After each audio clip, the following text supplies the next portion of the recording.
जैसी करनी वैसी भरनी। बांग्लादेश ने कभी भारत के खिलाफ आंखें दिखाने की कोशिश की थी, लेकिन आज वही बांग्लादेश खुद अपने अस्तित्व को बचाने के लिए भारत के साथ आज अपने अस्तित्व को देश के भीतर खाद्य संकट, सीमा पर तनाव और अंतर्राष्ट्रीय दबाव के बीच जूझ रहा है।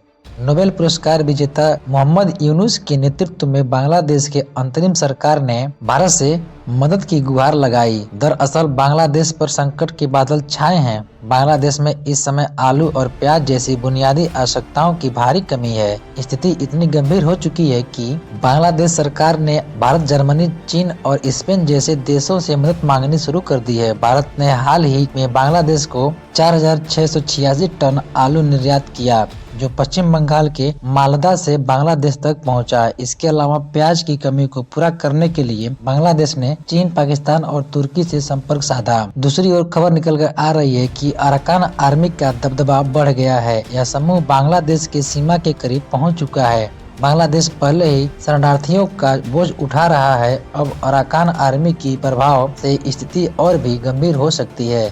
इस दबाव को देखते हुए बांग्लादेश ने अपनी नेवी, कोस्ट गार्ड को हाई अलर्ट पर रखा है। प्रधानमंत्री शेख हसीना के सत्ता के हटने के बाद भारत और बांग्लादेश के बीच खटास आ गई है।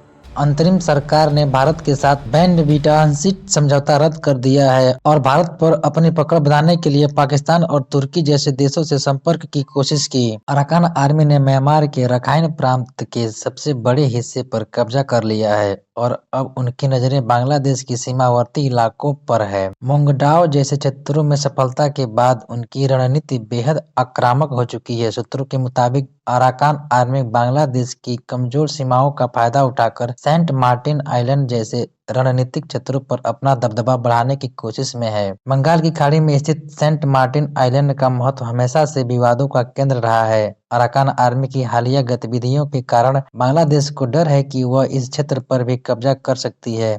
यह आइलैंड न केवल सामरिक रूप से महत्वपूर्ण है, बल्कि इनका नियंत्रण क्षेत्रीय समुद्री व्यापार और सुरक्षा के लिए भी अहम है। बांग्लादेश की मौजूदा सरकार पर भारत विरोधी कट्टरपंथी संगठनों को समर्थन देने के आरोप लग रहे हैं। विशेषज्ञों का कहना है कि भारत के साथ बढ़ती दूरी का असर बांग्लादेश की आंतरिक और बाहरी सुरक्षा पर भी पड़ रहा है। बांग्लादेश के लिए यह वक्त गंभीर आत्ममंथन का है। उसे न केवल अराकान आर्मी के हमलों से निपटना होगा, बल्कि रोहिंग्या शिविरों में पनप रहे कट्टरपंथ को भी खत्म करना होगा। अंतर्राष्ट्रीय समुदाय को भी इस संकट के हल के लिए ठोस कदम उठाने चाहिए। अगर हालात जल्दी नहीं सुधरे तो बांग्लादेश एक बार फिर क्षेत्रीय अस्थिरता के केंद्र में आ सकता है। यह स्थिति स्पष्ट करती है कि कूटनीति और व्यापार के इस खेल में भारत ने अपनी स्थिति मजबूत बना रखी है और यह भारत की नीति को परिभाषित करता है। आने वाले समय में देखना यह होगा कि भारत बांग्लादेश के रिश्ते किस दिशा में आगे बढ़ते हैं। और आपका क्या कुछ कहना है? क्या अराकान आर्मी अगर घुसती है बांग्लादेश में तो भारत को मदद करनी चाहिए या फिर नहीं? कमेंट में जरूर बताएं।